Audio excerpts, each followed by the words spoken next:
Alrighty, hello! So, these are things that I wish I knew when I started NIKKE Goddess of Victory. Also, apologies if you hear some audio leak, I'm playing NIKKE on my phone.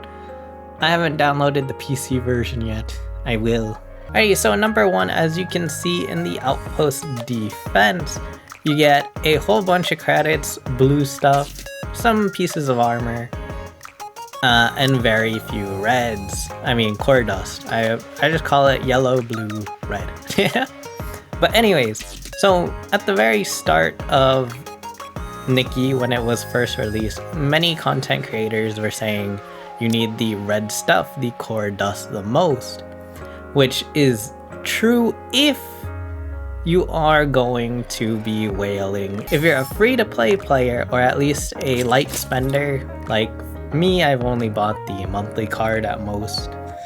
I think for 3 months, and then I ran out of money.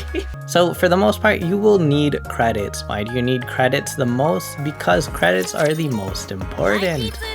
Credits you get a little bit also for free every day at the shop. However, you can buy more core dust, usually shows up in the top right. And for the bond stuff, the bond stuff is actually pretty important as it's free stats for your characters every time you level up their bond. You also need credits to start leveling up gear. Alrighty, milk, for example. As you can see, if we upgrade it once, it's pretty cheap, only a few amount of credits. But if we want to level it up to max level, all of a sudden that's actually a lot of credits. It's more than tripled, more than doubled. And credits are also used, of course, to level Nikki's up. Like my character Crow is at 167 and she requires 346k. Next, in the shop, of course, always buy your free credits. The credit items also, I think, are always worth buying, except for the armor. Never buy the armor that's worth credits because it'll always be lesser tier than what you can get by just farming them. Always buy the bond stuff, like I said earlier, because it's free stats. Of course, I like the bond stories, but you can also see them as free stats. So, like I said earlier, your helmet is the item that gives the most attack. As you can see, these are all tier 0. And it goes helmet with 900, gloves at 500, chest piece at 100, and then boots don't even give you any attack boost. So you always want to upgrade your helmet first, because usually, you know, stages are easier if the enemies are already dead, so they can't hurt your characters. I recommend leveling up the headgear like 2 times, the gloves 1 time, and then the chest piece 1 time, and then going back to the helmet. Don't level up your SSR characters in NIKKE unless you know that you will somehow get all 3 duplicates immediately. It's much better to level up your SR characters to their max level because it's very easy to get their duplicates, as there is something called the synchro device, which I didn't know about. Well, the game tells you about it, but if you're like me, kind of just skip through all the tutorial stuff because it's tutorial stuff. SR characters in here. I just have 2 SSRs in here because I finally got all their duplicates and I've been playing since day 1. It's taken me a long time. That's mainly because I pull on pickup banners because I like having more characters. However, do know that it's not that big of a deal, as resetting a character's level is very cheap. It's only 10 gems. However, you know, if you're someone who is like every gem matters, then yeah, avoid leveling up your SSR characters until you get all their duplicates. As you can see here on 16-21, the recommended power is 70,000 and I only have 68,000 power. If you don't know, if you're underpowered, you actually receive a damage debuff. People freaked out about this, but this is nothing new. This is something that a lot of gacha games do. Azure Lane, after hearing that you get a damage debuff, you might not try and attempt it. However, just because you're underpowered, huge but, if your squad is built nicely, built differently, you can just power through it simply in terms of squad composition. If your squad is well made, you can just power through the required power recruit. Wait, what?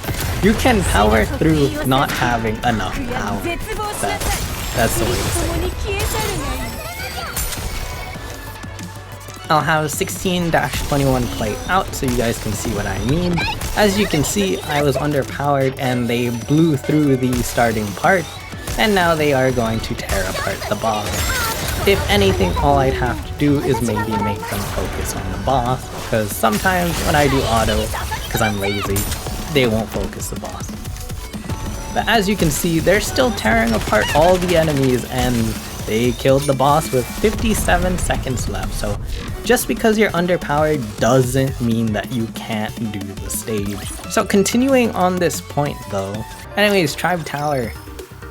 So Pilgrim Tower is closed sadly, so I can't show you what I was gonna say there. So pretend this is the Pilgrim Tower and you only have like one Pilgrim. You might be like, oh my gosh, my character is under the power level. However, you got your first Pilgrim, you probably threw them into the synchro device, so they're at the same level as your SR characters. They will blow through all these starting levels because it's a 160, or well, let's say for example you're only at level 80.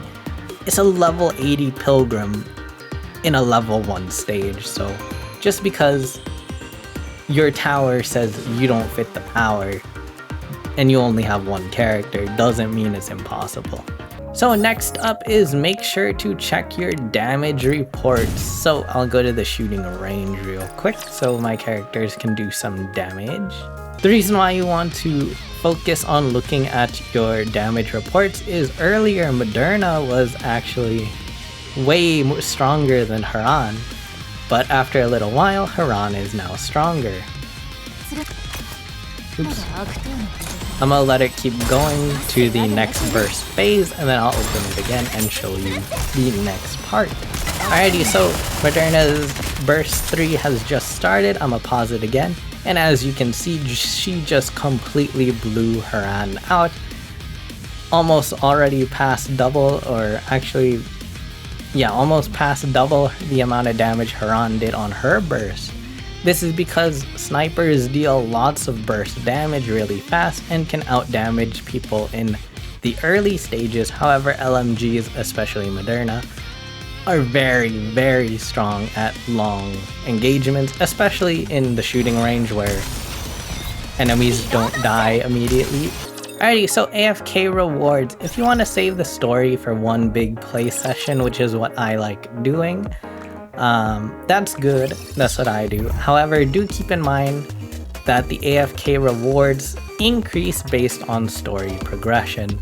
Shove in the clip of me playing earlier where I did the stage and it ranked up the AFK rewards. Hard stages give gems, so do them, but ignore them for the most of your play time. Stage 3 hard mode is at 44,000 power. That's a huge amount of power for the hard version of stage 3, so ignore them. They are very difficult. I recommend simply playing as much as you can through the campaign. Once you get stuck on the main campaign, then go back, do as much of the hard mode as you can, and then go back to playing normal. Alrighty, so EX stages, they are usually just very difficult bosses. I think there's only been a few where it's not a difficult boss and it's just like a huge surge of enemies.